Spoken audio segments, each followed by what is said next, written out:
Welcome to the Holocaust Memorial and Tolerance Center's Curator's Corner. My name is Thorin Tritter. I'm the Museum and Programming Director at the Holocaust Memorial and Tolerance Center, which is located in Glen Cove, New York. Before we start, I want to mention that our building is open to the public, although we're closing early today at 3 o'clock for Thanksgiving, and we'll be closed on Thursday and Friday. But we are open generally, and this weekend, if you're interested, I hope that this program and the others like it will encourage you to come and see the objects and images I talk about in person. I also want to encourage you, as always, to pose any questions that come up during my presentation using the Q&A button of Zoom, and I will do what I can to answer your questions at the end of the program. Okay, so today I'm doing something a little bit different than my normal Curator's Corner, because I'm not actually talking about a single item or a single image in our collection, but instead I'm talking about a section of our exhibit that it is dedicated to the displaced persons camps, though created by the Allies in the wake of World War II. Here's a picture of this section of our exhibition. When I was originally planning my schedule for this month, I thought it would make sense to talk about an object in our collection that connected to Thanksgiving today. Initially, I thought maybe I would talk about the moment of liberation. And indeed, we have several items that focus on that moment of liberation in our collection, including letters from GIs, testimony from survivors, and images like this one taken on April 30th, 1945, after the US troops had liberated Ala, one of the subcamps of Dachau. But as you may well know, the moment of liberation was followed by sometimes the very harsh reality of what had happened during the previous 5 or 6 years. Survivors returned to their hometowns only to find that not only had their own family members been murdered, but entire communities had been wiped out. Even worse, in some cases, they faced a resurgence of anti-Semitism in the towns that they had once called home.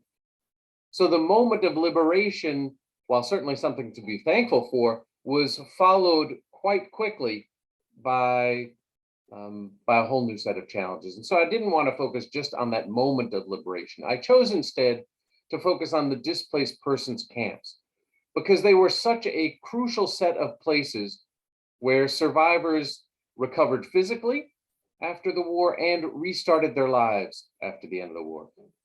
Our exhibition includes a variety of materials. It includes a text panel, some documents, a timeline, and a number of photographs about particular DP camps and particular survivors. The display in our museum is actually an outgrowth of an earlier exhibition created by HMTC, which drew heavily on the experiences of survivors, including those who had been some of the founders of our organization.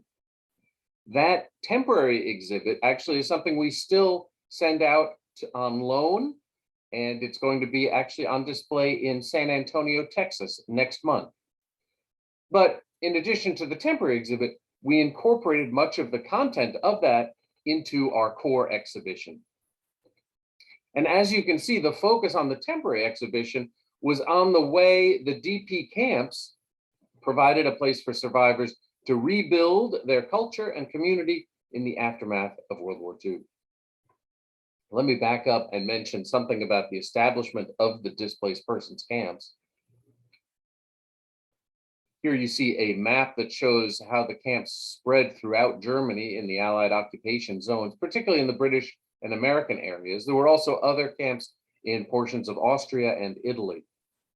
The camps were administered by the Allies and the United Nations Relief and Rehabilitation Administration, the UNRRA. They also received support from aid organizations like the Organization for Rehabilitation Through Training, ORT, and the American Jewish Joint Distribution Committee. The camps were initially set up to house some of the 11 million people who had been displaced from their homes during the war. That included not only concentration camp survivors, but also former prisoners of war, released slave laborers, and both Jewish and non-Jewish concentration camp prisoners. And initially, Holocaust survivors, Jewish Holocaust survivors, were not treated any differently in the DP camps than other displaced people. Yes, they were given whatever medical care they needed, but there was no recognition by the Allies that the Jews had gone through something entirely different than others during the war. Indeed, planners, at least at first, did not want to repeat the separation of Jews from the wider public, which they feared might reinforce anti-Semitic views. Pretty quickly, however, the Allies realized that there were significant reasons why Jewish prisoners should be separated from other DPs, other displaced persons. The document that brought that into sharp focus was called the Harrison Report, produced in August of 1945. In June of 1945, Harry Truman commissioned Earl Harrison to tour the displaced persons camps and assess if the needs of the Jews in the camps were being met. And here you see the cover of that document and the statement about its mission. Earl Harrison submitted his report in August of 1945, and he was very direct. He described poor living conditions, unheated buildings, barbed wire fences, and the continued reliance on the concentration camp clothing. But he wrote of a more basic need. He said, the first and plainest need of these people is a recognition of their actual status. And by this, I mean their status as Jews. He continued, refusal to recognize the Jews as such has the effect in this situation of closing one's eyes to their former and more barbaric persecution. Truman and the Allied powers and the UNRRA responded to the report by creating separate camps specifically for Jews, where their status as the particular victims of the Nazi policies was recognized and where Jewish life was actively encouraged.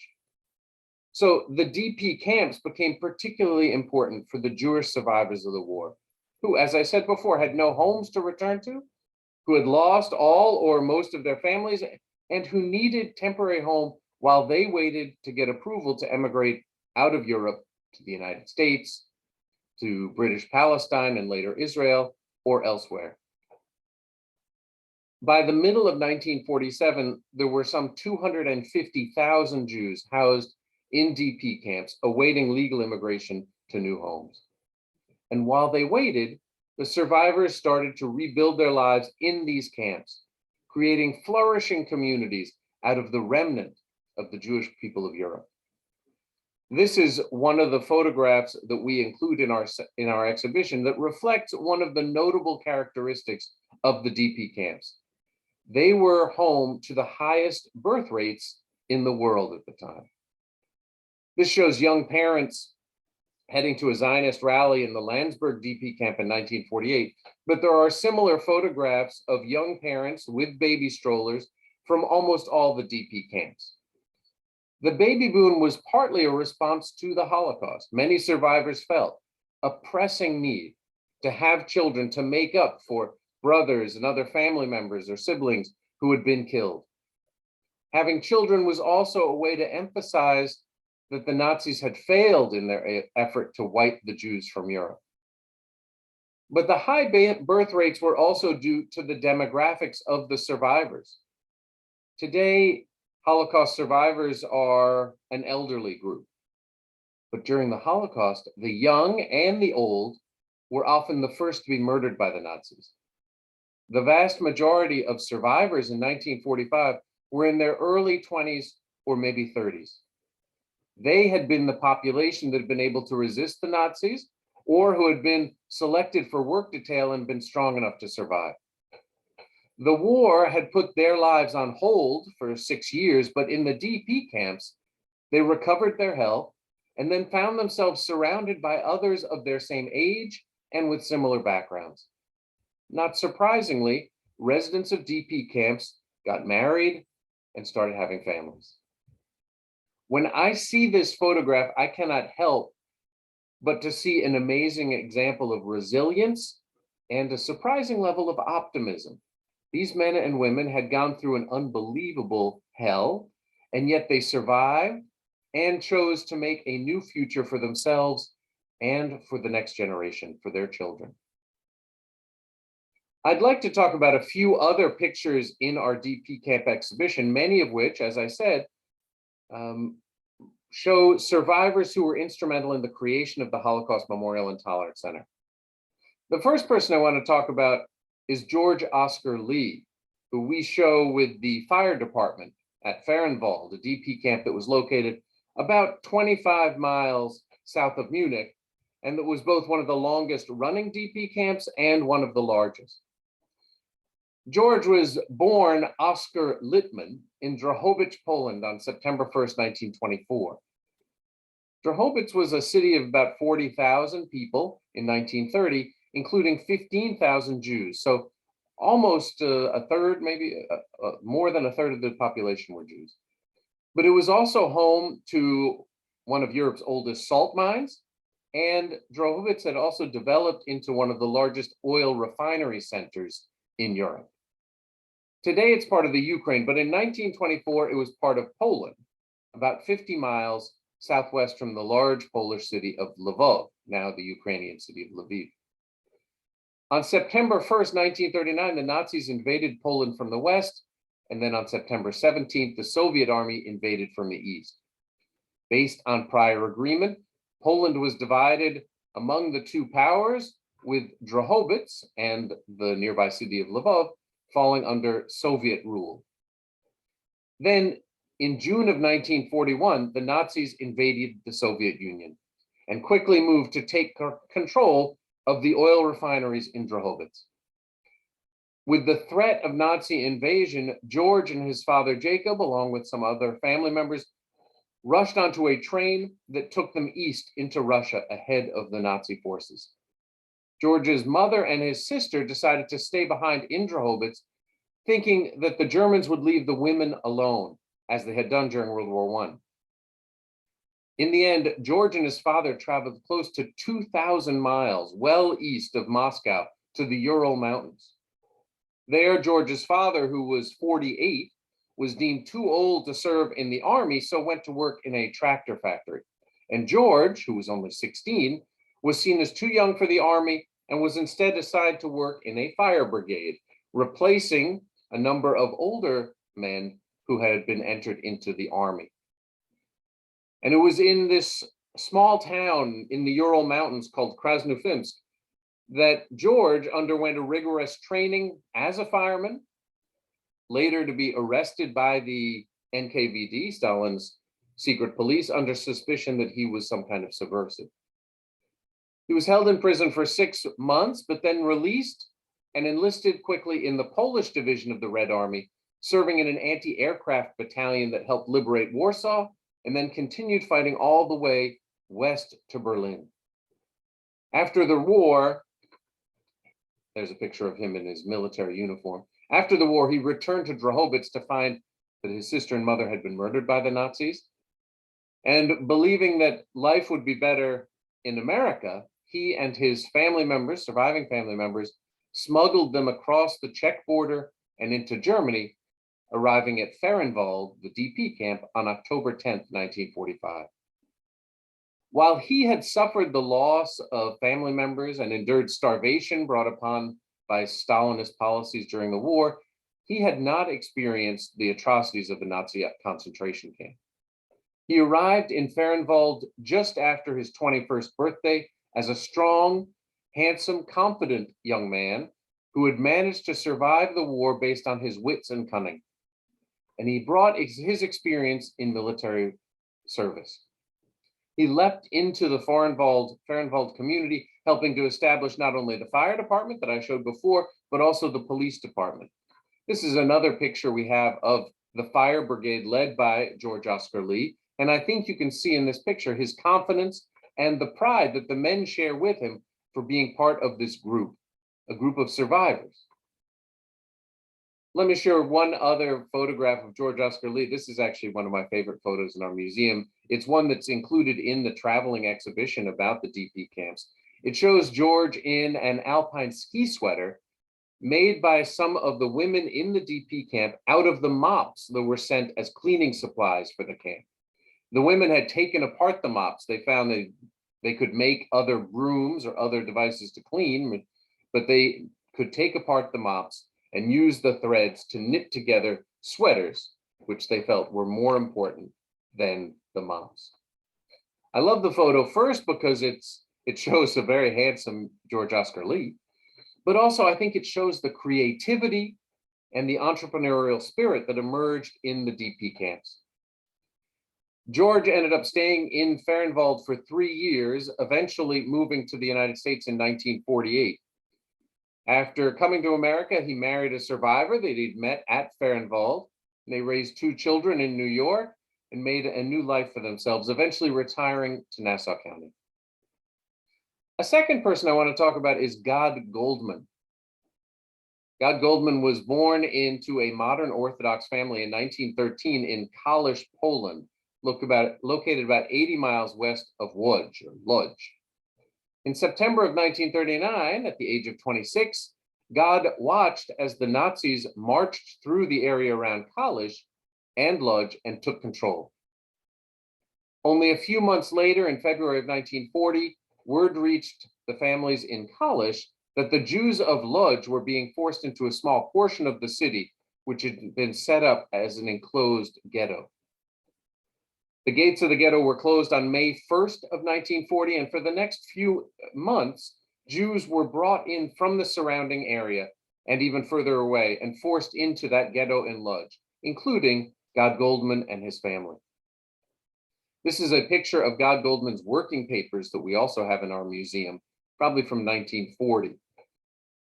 Gad, along with his parents and his sister, survived in the ghetto until August of 1944, when they were deported to Auschwitz. His parents were immediately sent to the gas chamber, while he was selected for work detail.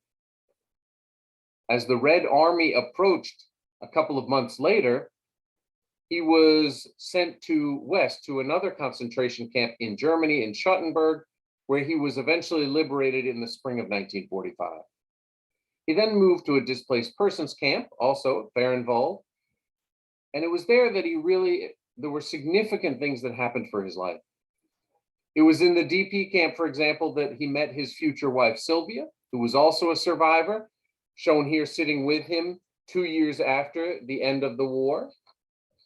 But he also, in the DP camp, reconnected with Stanley Abramovich, a man who God had known in Kalisz before the war, but who had moved to England in 1935 and thus escaped the Holocaust.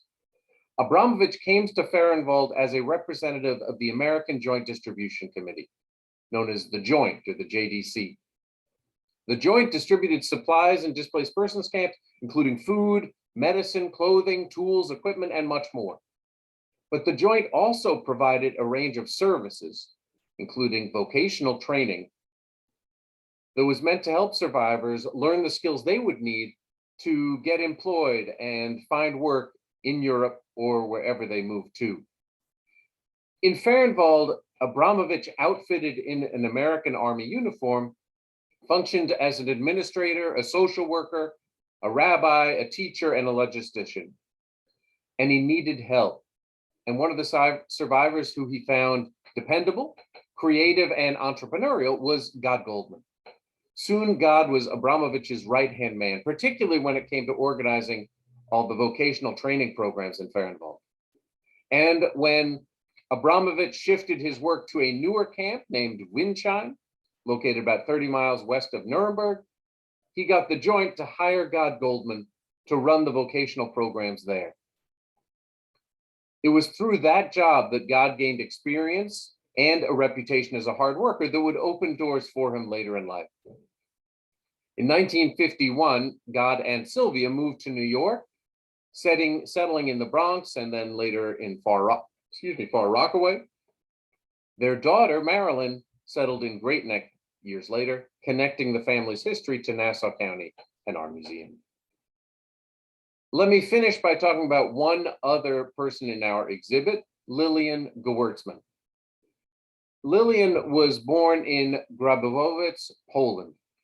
We show this photograph in the opening gallery of our museum that includes Lillian as a young child when she was the only girl who went to the Hebrew school in her town. But in 1939, Lillian's world was ripped apart by the opening of World War II. Her town was in the portion of Poland occupied by the Soviet Union, but when the Nazis invaded, Much like George Oscar Lee's family did in 1941, she and her family fled into the USSR. She escaped the worst horrors of the Holocaust, but her family was exiled to a labor camp in Siberia, although they were able to later escape into the Ukraine and down into Azerbaijan. After the war ended, at the age of 12, she and her family trekked westward into Czechoslovakia, Austria, and then Germany, arriving in June of 1946 at a DP camp in Ulm, midway between Munich and Stuttgart in southern Germany. She later wrote, "I finally had an army cot of my own to sleep on. There were 4 of us in the room, myself, my parents, and my 6-year-old brother, 8 more in the next room, a total of 12 sharing a kitchen. But after months of rattling on the upper berths of freight trains, this was paradise. The United Nations gave its blessing, Jewish agencies sent provisions, care packaging gave supplements. We had luxury foods I had never seen before. Tins of jellied meats, jars of peanut butter, and powders which with an addition of a little water miraculously transformed into egg yolks and milk. What else could one desire?" Lillian and her family spent the next 5 years in the DP camp in Ulm, formative years for Lillian, when she went from being a child to a young woman. By the time the family moved out of the camp in 1951, Lillian was 17 years old and had spent more time in the DP camp in Ulm than she had spent in any other singular place in her life. This is a photograph of her along with a group of other young women from the camp who had just completed a job training course. Lillian is the woman in the middle of the picture. They're showing off their new briefcases. And indeed, the training proved crucial. It helped Lillian, when she arrived in New York, to secure a clerical job in an insurance company. And she became, at least initially, the breadwinner for her family in New York. Lillian got married 3 years later to another Holocaust survivor, and the 2 of them made a life in New York, but they also never forgot what they had been through. Lillian, along with her husband David, helped create the Holocaust Memorial and Tolerance Center, and they developed the DP Camp exhibition to teach people about that part of that history. I'm thankful for their pioneering work, and we are honored to keep their stories and the stories of other survivors alive. I want to finish by adding one more Thanksgiving-related comment. I was reminded recently, thanks to a very nice email from somebody after one of my programs, that among the many things I have to be thankful for this year is the caring and warm community that I've found through the Holocaust Memorial and Tolerance Center. Even though limited to Zoom programming, I am very grateful for all of you for joining me and for sharing your time, your comments, and your warmth with me. So thank you for watching. If you have questions, please type them into the Q&A window. Let me, of course, I always do, share a couple of advertisements about some other upcoming program we've got planned. So next Tuesday on November 30th at 6 p.m., we'll be holding the first program in our new 2G Tuesdays series, where the children of Holocaust survivors will share their parents' stories. And for our inaugural program, Fred Gross is going to speak about his family history, which has a particular connection to the Jewish festival of Hanukkah, which starts this weekend. And so I hope you will join us both to hear Fred Gross and for the lighting of a Hanukkah candle.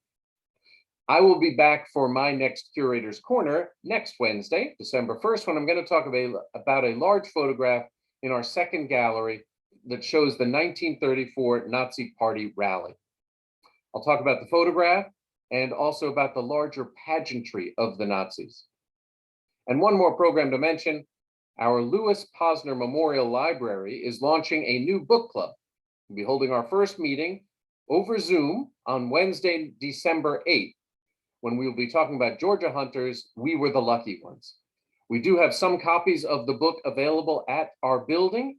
If you're interested in getting a free copy and committing to attending our program, please swing by and pick one up, or you can drop me an email and I will put a copy aside for you.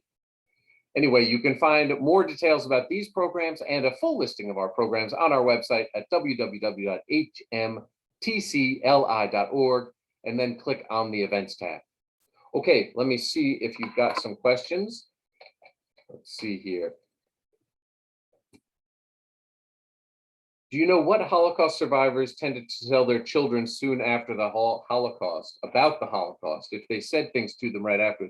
You know, Greta, that's something which I think was different in every case, that there were survivors who immediately wanted to tell their children about the history of the Holocaust, about what they had gone through, to pass that on. And then there were many others who chose not to, who didn't want to both pass on any trauma to their children, or at the same time, they didn't want to relive it themselves, and so stayed quiet about it.